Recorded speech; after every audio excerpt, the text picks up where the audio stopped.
Naglalakad na tayo pa uwi. Nakahabaan ng Queens Boulevard again.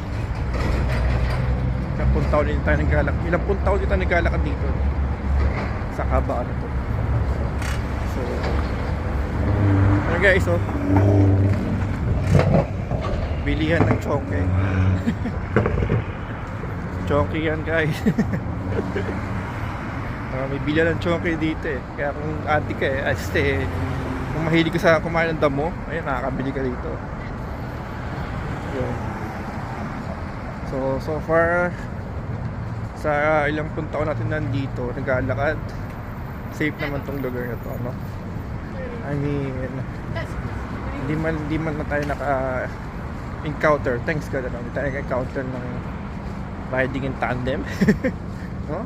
Yung ang i-snatch, ang sa mga mata, no? Yung hindi ka makapag